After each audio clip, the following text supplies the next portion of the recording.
Oh, baseball. What the fuck happened last week? Am I right?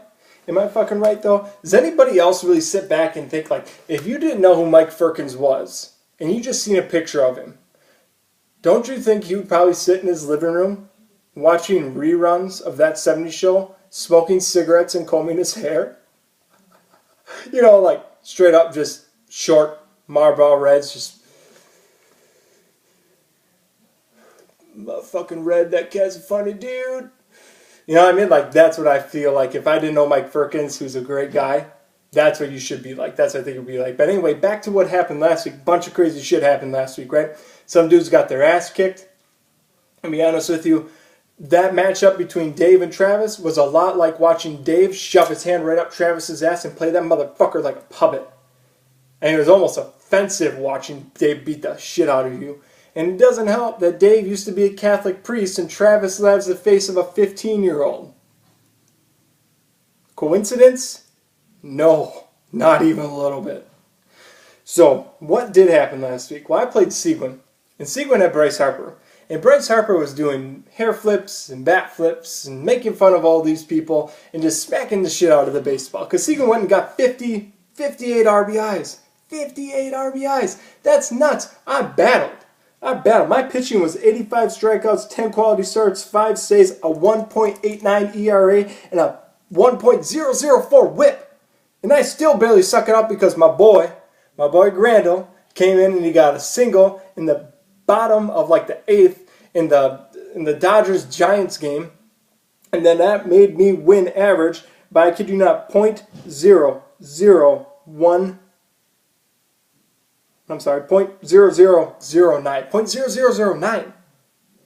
All these zeros. Imagine if I would have got OPS. That would have been fun too. But then, I'm sitting here battling, and what does Travis do? Nothing.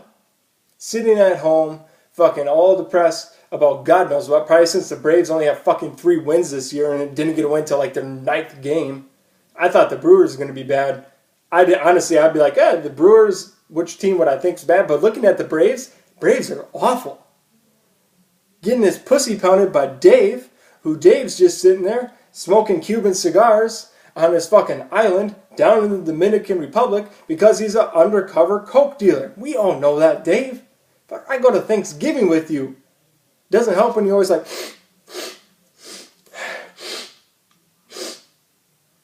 yeah, I passed the turkey. Like, that doesn't help. That doesn't hide anything, Dave. And when you did that line of coke off Jake, that was weird. I've never gotten over that. That was weird. And then we have Caleb and Firkins. And I was like, oh, Caleb had a stunner week. Why don't I make him a part of the game of the week? And what does he do? Nothing but disappoint. Just like he disappoints himself and his dad, I'm sure. I mean, let's be honest, Caleb. Caleb actually might just sit down and watch TV. Except I don't think he watches that '70s show. You know what he does watch? Blair Witch Project. And just combs his hair.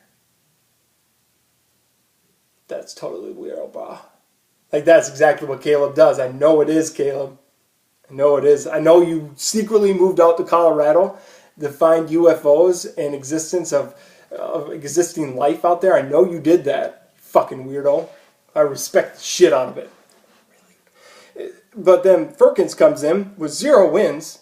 And the reason why I made Caleb Game of the Week is because Caleb just came in and had like a Mike Trout all-star week. And then Firkins comes in with no wins, and he's like, oh, never mind. I'm going to take that one from you, buddy. Caleb. Let me down. I'm sure you've heard that a lot from your mom. So, next up we have, let's talk a little bit about Chad's team. You want to know Chad's team bad? I did some research. See all those scribbles? It's because this is the second video I made. First one wasn't good enough. This one's good. This one I'm keeping. Chad. Let's talk about Chad. Chad batted. Oh, I guess I have it in front of me too. Chad batted .1879. .1879. You heard me right. As a team, Chad was 0 for 40.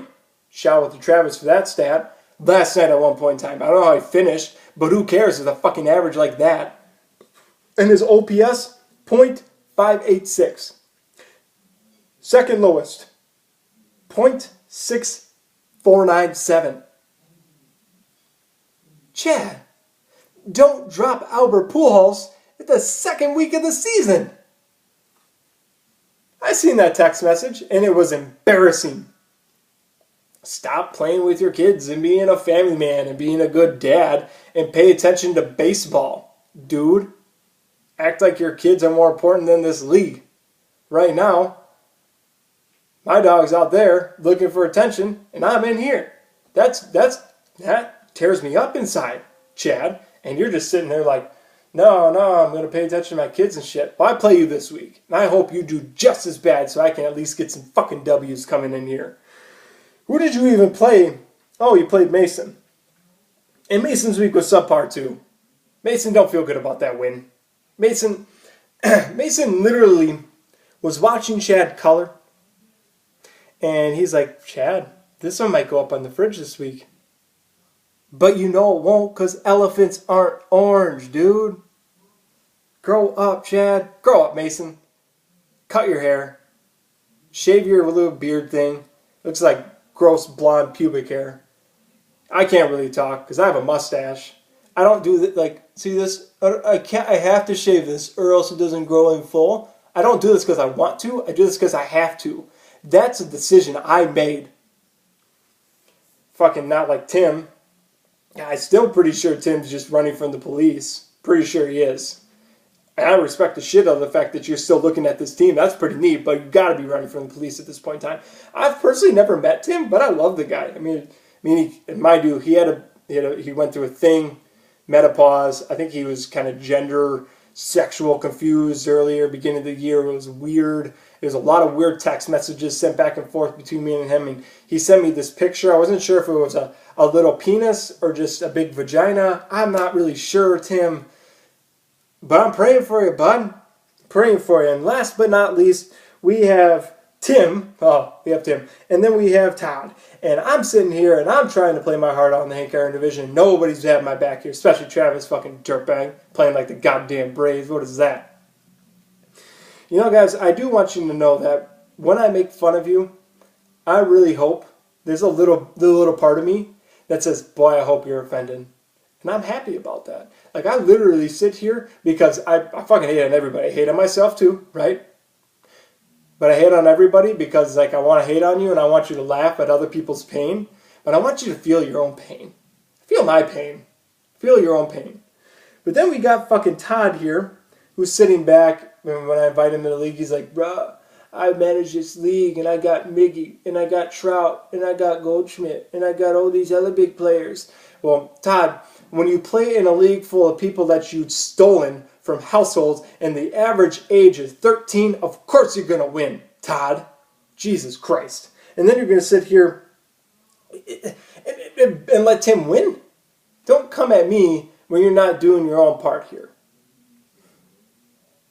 There's some trades. I really believe that Tim, short term, I'm just talking about the season here, Tim got the better end of that Story trade. I really do. Long term, Mason blows it out of the water. Then I also traded with Tim. Gave Tim Starling Marte and Gio Gonzalez, and people will probably sit back and look at Gio Gonzalez and say, Adam, the guy's got like a 0 ERA, and he did phenomenal. Why did you trade him? I traded him for Order, who's the second baseman for the Texas Rangers, who's going to be better than, I don't know, I was going to make an ignorant statement there. Can't do it though. A little premature.